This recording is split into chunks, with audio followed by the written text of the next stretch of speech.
بسم الله الرحمن الرحيم. الحمد لله والصلاة والسلام على رسول الله. السلام عليكم أيها المشاهدون الكرام.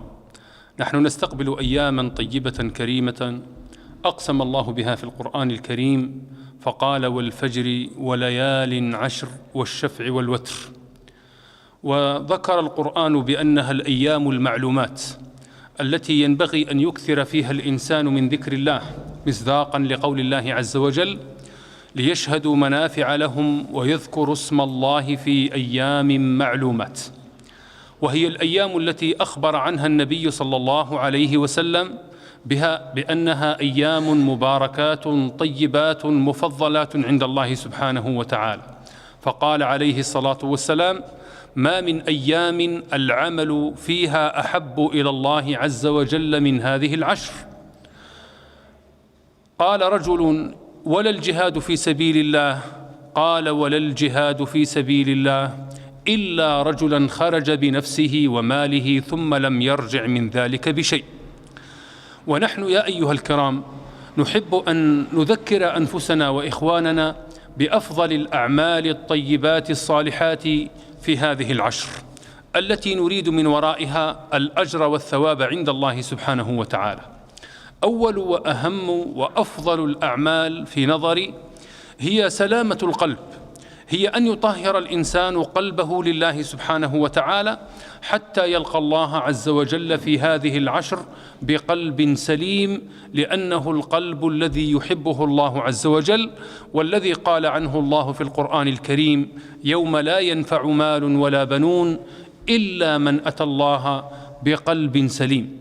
والقلب هو محل نظر الله عز وجل، فكما أننا نطهر أنفسنا وأجسامنا ولباسنا من أجل أن يرانا الناس في أحسن منظر وأجمل منظر، كذلك ينبغي للمسلم أن يطهر ويغسل ويجمل قلبه حتى يراه الله عز وجل كأطيب قلب في هذه العشر.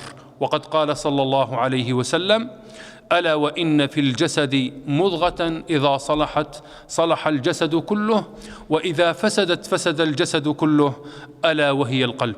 فطهروا قلوبكم ونظفوها وجملوها ونقوها من الحسد ومن الغل ومن الشحناء حتى يقبل الله منكم بقية أعمالكم الصالحة، فإن الأعمال تعرض على الله عز وجل كل اثنين وكل خميس، فيغفر الله تعالى لكل مؤمن لم يشرك بالله شيئا إلا رجلا كانت بينه وبين أخيه شحناء، في قلبه سواد، في قلبه ضغينة، يقول الله عز وجل للملائكة: أنظروهما حتى يصطلحا.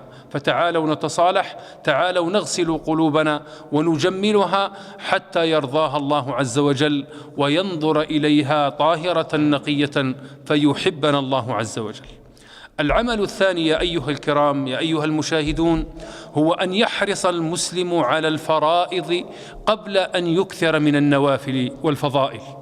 ذلك أن النبي صلى الله عليه وسلم أخبر كما في الحديث القدسي، يقول الله عز وجل: ما تقرب إلي عبدي بشيء أحب إلي مما افترضته عليه.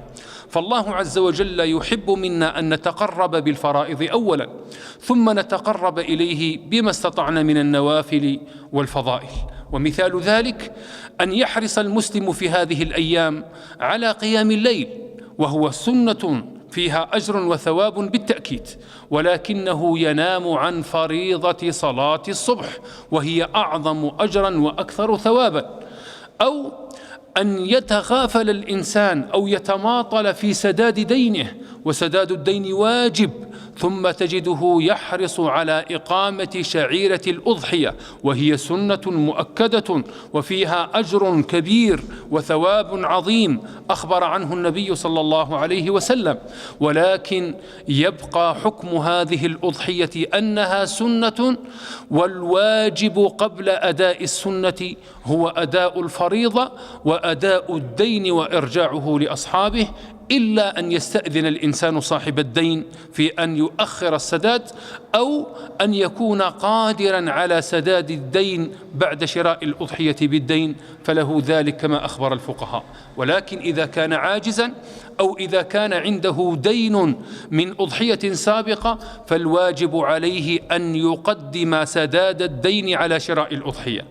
أما بعض إخواننا هداهم الله ممن ينوي أن يأخذ هذه الأضحية بالدين ثم هو ينوي بعد ذلك أن لا يسدد ثمنها، فهو سارق كما جاء في الأثر: من ادان دينا وهو ينوي أن لا يسدده لقي الله سارقا، نعوذ بالله من ذلك.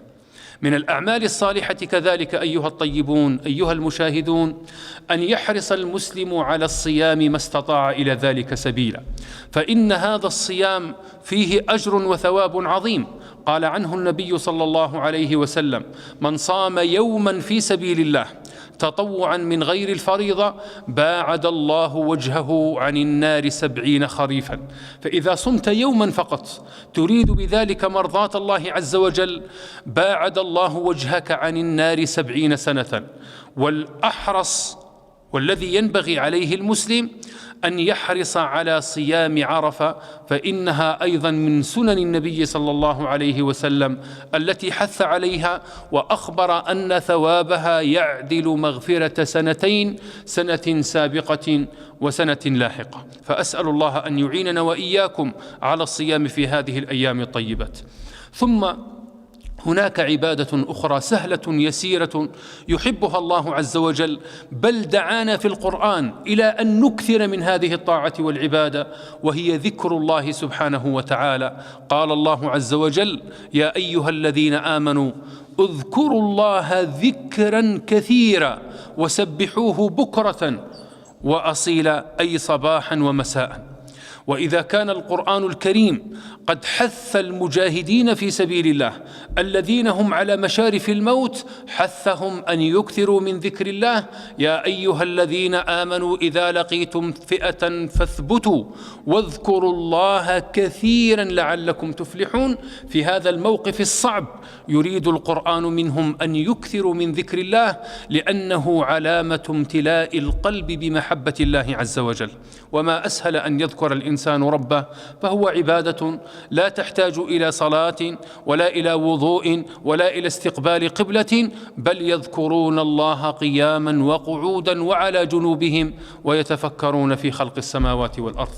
أضف إلى ذلك صلة الرحم، أضف إلى ذلك قراءة القرآن الكريم، أضف إلى ذلك الدعاء، وكل عمل تريد به وجه الله سبحانه وتعالى سواء كان يسيرا أو كبيرا ستجده في ميزان حسناتك. فمن يعمل مثقال ذرة خيرا يره ومن يعمل مثقال ذرة شرا يره. أسأل الله أن يوفقنا وإياكم لذكره وشكره وحسن طاعته وعبادته، وأن يوفقنا لكل عمل صالح يرضيه عنا، ويجعله إن شاء الله تعالى في ميزان حسناتنا وسببا لرفع ثوابنا ودرجاتنا في الجنة، إن ربي على ذلك قدير. بارك الله لي ولكم في كتابه الكريم، وأعاننا وإياكم على المسابقة إلى الصالحات، وختم لنا ولكم بالحسنى، والحمد لله رب العالمين، والسلام عليكم ورحمة الله وبركاته.